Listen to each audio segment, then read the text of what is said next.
சிண்டு. தமிழக வெற்றிக் கழகத்துடைய தலைவர் அதனுடைய கட்சியின் கொடியை இன்று அறிமுகப்படுத்தியுள்ளார். அந்த கட்சியின் கொடியில் 2 யானை சிம்பல்களும், ஒரு வட்ட வடிவிலே வாகைப்பூ கொண்ட ஒரு சின்னத்துடன் அந்த கொடி அறிமுகப்படுத்தப்பட்டுள்ளது.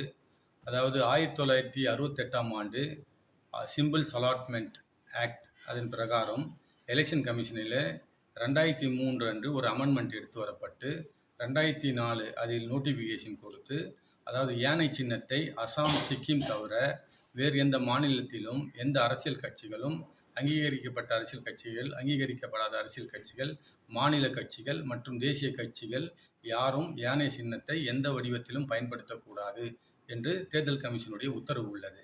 இந்த கட்சியினுடைய கொடியை வடிவமைக்கும் போது இது சம்பந்தமாக இந்த சட்டம் அவர்களுக்கு கவனத்திற்கு வந்திருக்காது என்பது தெரிய வருவதினால், எங்களுடைய கட்சி தலைமை, மத்திய தலைமை அந்த கட்சியுடைய தலைமையுடன் நேரடியாக தொடர்பு சொல்ல வைக்க சொன்னார்கள். அதன் அடிப்படையிலே நேரடியாக அவருடைய மேனேஜர் வெங்கட் என்பவரை தொடர்பு கொண்டோம். இது சம்பந்தமாக அந்த சட்ட விளக்கங்களையும் அதற்கான ஆவணங்களையும் அந்த சட்டத்துடைய நகல்களையும் அனுப்பியுள்ளோம். அவர்கள் இது சம்பந்தமாக பரிசீலித்து முடிவெடுப்பதாக சொல்லியிருக்கின்றார்கள். அது நல்ல முடிவாக இருக்கும். கட்சிகளுக்குள்ளே ஒரு முரண்பட்ட ஒரு கருத்து வந்து விடக்கூடாது என்பதற்காக எங்களுடைய மத்திய தலைமை அவர்களுக்கு நேரடியாக இந்த தகவலை தெரிவித்து அந்த சட்ட நகல்களை வழங்குமாறு எங்களுக்கு கூறினார்கள். அதன் பிரகாரம் வழங்கி இருக்கின்றோம். அதன் அடிப்படையிலே அவர்கள் ஒரு நல்ல முடிவை எடுப்பார்கள் என்று நாங்கள் நம்புகின்றோம்.